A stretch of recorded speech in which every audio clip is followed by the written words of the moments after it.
Salut à vous mes champions, c'est la HM, donc j'espère que vous allez bien de votre côté. Donc on se retrouve aujourd'hui pour les pronostics du pay-per-view de ce week-end, donc ce dimanche. Le pay-per-view Elimination Chamber. J'aime beaucoup ce pay-per-view avec les cages d'élimination et que les éliminations des catcheurs ou des catcheuses, parce qu'on a une élimination Chamber féminin.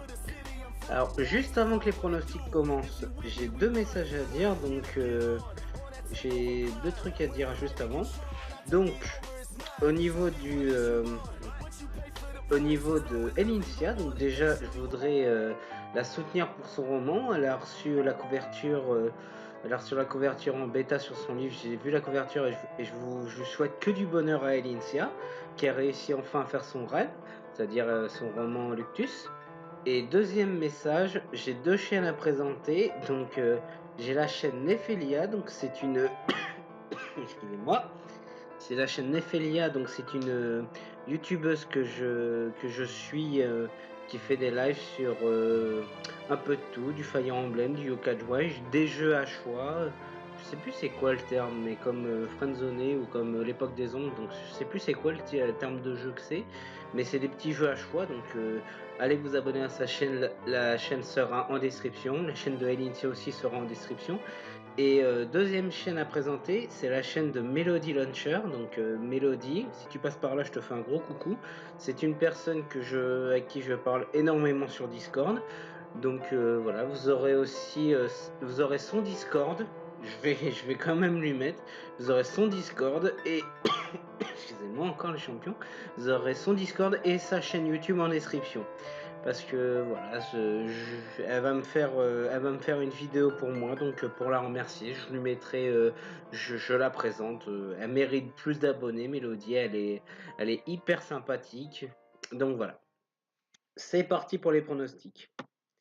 Alors au niveau des pronostics, je vais faire, je vais commencer en bas de la carte et je vais remonter au fur et à mesure. Alors, juste deux trucs qui me gênent sur le pay-per-view. Bon, on sait que Brock Lesnar ne sera pas là, donc voilà, donc lui, champion,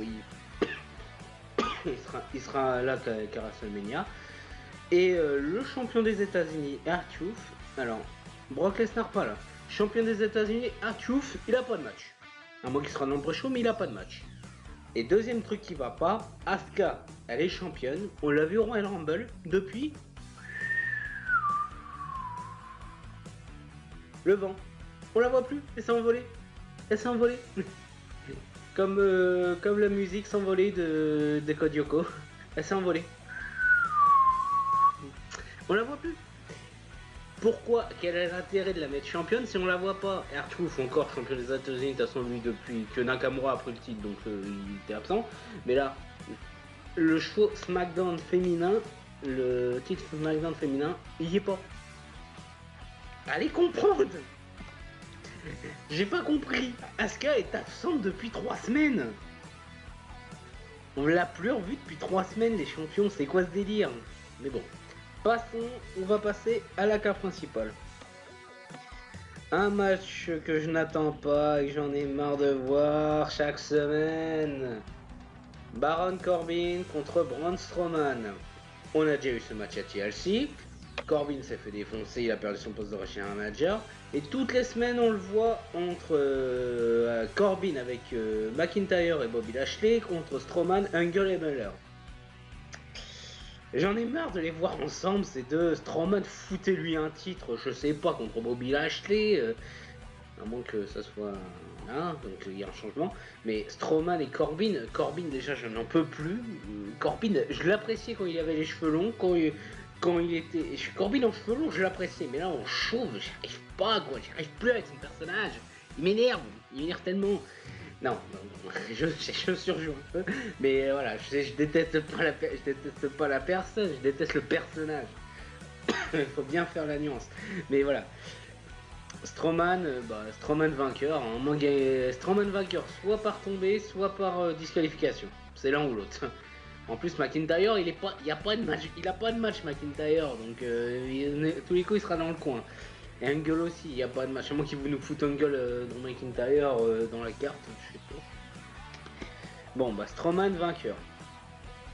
Deuxième match pour le Raw Women's Championship. Donc déjà c'est plus intéressant. Un match qu'on n'a jamais vu, deuxième fois, je trouve ça très intéressant. Et en plus c'est évident de la mettre en avant. Alors Ronda Rousey, la championne, contre Ruby Riott. Alors là ce match il est intéressant parce que les deux, elles ne se sont jamais affrontées. Et en plus c'est du nouveau. C'est du... Excusez-moi les champions, c'est du nouveau. Donc... Ronda Rousey contre Ruby Riott. Bon, on sait que Rousey va gagner pour affronter Becky ou Charlotte, entre guillemets, avec ce qui s'est passé à Raw. Mais Ronda Rousey contre Ruby Riott, non, Rousey vainqueur, mais je sens que Charlotte elle dégage. Je sens que Ruby Riott va bien se défendre, donc ça sera un excellent match. Donc voilà, mais je pronostique toujours une victoire de Rousey. Match suivant. Alors là, c'est quand même intéressant ce match-là parce qu'on l'a pas vu depuis longtemps. On n'a pas vu un match comme ça depuis longtemps. Je crois que pour un titre, la dernière fois, c'était le Royal Rumble 2018. Sami Zayn et Kevin Owens contre AJ Styles. Donc là, on a un match handicap pour un titre. Il me semble que le dernier, c'était ça. Si je me trompe pas. Sauf erreur de ma part. Donc, Lio Rush et Bobby Lashley contre Finn Balor pour le titre intercontinental. Alors, Bobby Lashley et Lio Rush, on peut plus. Donc ces deux-là, ils vont s'envoler, mais loin, loin, loin. Et Finn Balor, il mérite. Finn Balor, ça fait longtemps que je désire qu'il ait un titre. Premier champion universel, blessé par Rollins durant le match malheureusement. Et après, il est descendu, il est remonté, redescendu. De le démon. Mais Finn Balor, foutez-lui un titre s'il vous plaît, la WWE. Il serait tellement classe. En plus, je suis sûr qu'il va faire un Open. Il pourra faire des Open Challenge. Finn Balor, c'est un champion combatif. Donc Finn Balor vainqueur. Match suivant. Alors là, ce match-là, foutez-le pas en pré-show s'il vous plaît. S'il vous plaît, la WWE, mettez pas en pré-show, mettez-les en carte principale. Les Cruiserweight. Alors, Cruiserweight Championship, Buddy Murphy contre Akira Tozawa, parce qu'on sait qu'Itami a été libéré de son contrat. Donc, alors, Buddy Murphy contre Akira Tozawa. Alors, je ne suis plus 205 Live, donc je ne sais pas. Mais Buddy Murphy, je le vois conserver jusqu'à WrestleMania quand même. Donc, Buddy Murphy qui reste champion. Mais je sens un excellent match s'il le fout pas en pré-show, s'il vous plaît. Alors ensuite, match très intéressant qui m'intéresse au plus haut point et après on va passer au main event. Alors match pour le titre par équipe de SmackDown parce que les titres de Raw pareil, hop, Revival qui est devenu champion à Raw, donc je spoil, mais je pense que vous l'avez vu. Donc Revival qui est devenu champion à Raw, génial. Alors SmackDown Tag Team Championship, donc The Miz et Shane McMahon, des co-besties, contre les Usos. Alors, match très intéressant. Avec ce qui s'est passé avec SmackDown, les Usos sont clairement heal. Mais non, The Miz, Shane McMahon, je les vois encore conserver. C'est une bonne équipe qui marche, qui me fait rire. C'est cool. Les Usos, non, je les vois pas. Je verrais bien The Miz et Shane McMahon conserver jusqu'à WrestleMania. Bon, il reste encore Fastlane, attention. Mais ça sera un excellent match, je suppose, ces deux-là. The Miz, j'aime pas spécialement le Miz, mais là, j'arrive à l'apprécier. J'arrive à apprécier le Miz. Shane McMahon, je n'étais pas tellement intéressé à l'époque quand il catchait. Et les Usos, j'ai toujours plus ou moins aimé. Alors, mais The Miz et Shane McMahon vainqueurs. Ensuite, on va passer aux deux main events. Alors, on va commencer par le premier, le Elimination Chamber Tag Team Match pour les titres par équipe féminin. Attention, nouveauté. Alors, nouveauté pour les titres, mais pas nouveauté pour Elimination Chamber, parce que Elimination Chamber par équipe, on en a déjà eu. Alors, l'équipe de Sasha et Bayley et celle de Mandy Rose et Sonya Deville vont entrer en première place. Alors, on a Sasha Banks et Bayley contre Sonya Deville et Mandy Rose, contre Naomi et Carmella, contre Nia Jax et Tamina, contre Liv Morgan et Sarah Logan, et contre Peyton Ross et Billie Kay. Donc, 4 équipes heal, 2 équipes face. Donc tout le Riot Squad est dans la carte, parce que je trouve ça intéressant de bien les mettre en avant. Sacha et Bayley, ils sont remis en avant. Sonya Deville et Mandy Rose, ils sont remis en avant, donc je trouve ça cool. Naomi et Carmella, donc elles sont plus ou moins mis en avant. Nia Jax, trop mis en avant. Et Tamina, pas assez mis en avant, mais Nia Jax, trop mis en avant. Liv Morgan et Sarah Logan, c'est bien qu'on les voit. Et Billie Kay et Peyton Ross, les iconiques, c'est bien qu'on les voit aussi. Alors, mon pronostic. J'hésite, sachant que Sasha Banks est blessé. Donc je pense que mon pronostic de base c'était Sasha Bayley. Mais avec Sasha Banks blessé et ce qu'elle a dit sur Twitter, je pense que ça va être les premières à se faire éliminer. Alors là, moi personnellement, je voudrais. Là je vais faire choix du cœur et choix de la raison parce que. Choix du cœur et je vais faire un peu comme Lynx The Sun. Je vais me faire mon choix du cœur, je voudrais Mandy Rose et Sonya Deville. J'aime pas spécialement Mandy Rose, mais Sonya Deville, je l'apprécie énormément. Entre guillemets, bien sûr. Non, entre guillemets, je l'apprécie beaucoup comme catcheuse. Mais donc, du coup, alors Mandy Rose et Sonya Deville pour moi. Mais d'un point de vue raison, je vais pronostiquer une victoire de Nia Jax et Tamina. Je sais pas pourquoi Nia Jax est mis en avant avec ce qui s'est passé. Ok, elle a blessé Becky Lynch, ça, elle l'avait pas fait exprès, d'accord. Mais en plus, elle a blessé R-Truth. Ah bah oui, mais c'est pour ça qu'il est pas là, parce que j'ai appris que R-Truth était assommé en fait quand Nia Jax l'a attaqué durant le Rumble. C'est pour ça qu'il est pas là. Mais choix du cœur, Mandy Rose et Sonya Deville, j'aimerais tellement qu'elles soient championnes ces deux-là. Elles sont en équipe depuis tellement longtemps. Mais je pense qu'ils vont choisir Nia Jax et Tamina. C'est des monstres ces femmes.